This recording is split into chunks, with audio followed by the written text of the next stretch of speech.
Today's quote is from Wayne Dyer. I don't know if you remember him.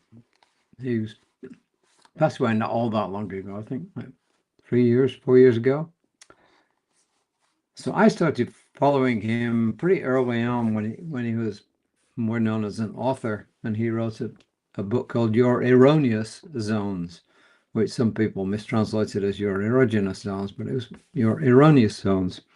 Then I kind of followed him from that. And one thing I noticed about Wayne Dyer was that as he progressed and as he did his work, he went from like having a really, in my opinion, big ego to getting rid of most of his ego. I saw that progression in him as his ego diminished. Did it completely go? No, of course not. I don't know too many people whose egos completely, I mean, under control, not vanish. So, yeah, anyway, here, Wayne Dyer. There is no scarcity of opportunity to make a living at what we love. There's only a scarcity of resolve to make it happen. And that was the late, great Wayne Dyer. And this is the present Rev Margaret Stortz. Massive faith. And this is, of course, once again from Emerson's essays. I guess Rev Margaret loves Emerson. Well, so does Reverend Jesse, you know. A little consideration of what takes place around us every day would show us that a higher law than that of ours regulates everything. And in line with that, this is what, and that was on page 98, by the way. In line with that, this is Ernest Holmes, who says, faith then touches a principle that responds. We may be certain of this. Faith then touches a principle that responds. We may be certain of this. In other words, the divine subjective responds to our faith. And that's Science Mind textbook, page 281.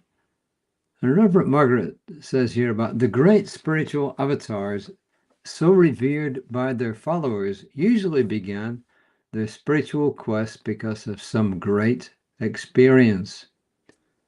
Some heard a voice calling to them. Others saw a great light or perhaps an entire vision. In fact, some of us know people who have heard, seen, or felt something that assured them that there was indeed a higher power to which they belong. But then there are many of us who receive no such defining message. Nothing particularly belongs to us. What then do we do? The Bible encourages us by saying, quote, blessed are they who have not seen and yet have believed. And that's the Gospel of John, chapter 20, verse 29. And I first read it, page 20 came in my head. No, it's chapter 20, verse 29. Blessed are they who have not seen and yet have believed. She goes on to say, many of these people are heartened by the experiences of others, and perhaps by study, practice, and reason, which have brought them to a place of faith. To some, watching events unfold is unusual. It's also harmonious. Why? Because it satisfies their minds that some guidance, capital G, is at work. She says, I happen to think that over time, quiet little miracles often follow our footsteps, and we don't even know to look for them. God does not always move in a voice of thunder, but by simply keeping the flow intact. If we proceed calmly and attentively through what is before us, I believe we cannot help but sense a quiet accompaniment. From day to day, we can come to count on the something that goes with us wherever we are. So obviously, I don't know your own personal experience. You know, I definitely know people who've had mysterious experiences, who've had divine experiences. And some of them, it changed them forever.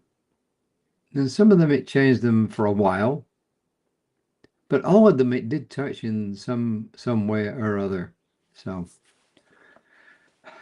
what is your opinion on this? What's your own personal experience? Have you experienced any of these divine moments? You know, the voice speaking to you.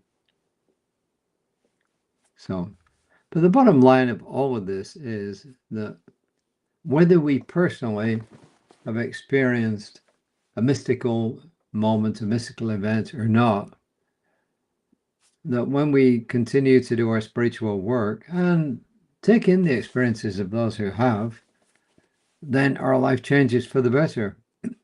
And we start to feel that presence, and we start to feel that we're not alone, that we do have guidance. But we have to do our spiritual work in order to get that guidance. Usually, some people, it just comes out of the blue. Like, what's the expression? A 2x4, boom, hitting you on the head. But for most of us, it doesn't come that way. It comes slowly. And even when we've had some kind of experience of the divine, then sometimes, usually, it still moves pretty slowly. Maybe leaps and then leaps again. But the bottom line is, I think there's a power greater than we are, and we can trust it.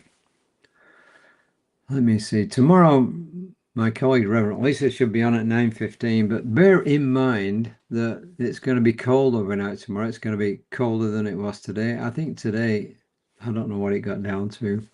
In Fahrenheit, 22, 23 Fahrenheit, something like that. Maybe it's going to be about the same tomorrow. It's going to be cold. So if you're in this area or in an area affected by all this cold weather, as I said before, please take care. And also hold those in your thoughts who are in the path of these storms.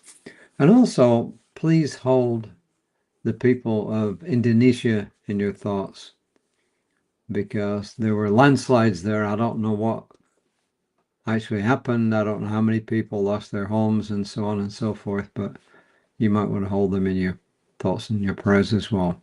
So, I know and trust the presence that moves, heals, and guides through my days, I know and trust the presence that heals and guides me through my days. My faith is quietly assured. My faith is quietly assured. An interesting thing in our class, one of our participants comes from the Netherlands, and he said that in Dutch there is no equivalent word to faith as we use it, in English. He said there just isn't an equivalent. So we discussed it a little bit. He said, no, there really isn't. So it's kind of interesting. So I'm just knowing safety for each and every person who's affected by these storms. I'm knowing the highest and best for every person and every being on this planet and the planet itself. And I release my word in gratitude, calling it done. And so it is. So until tomorrow, namaste. And here's my mouse.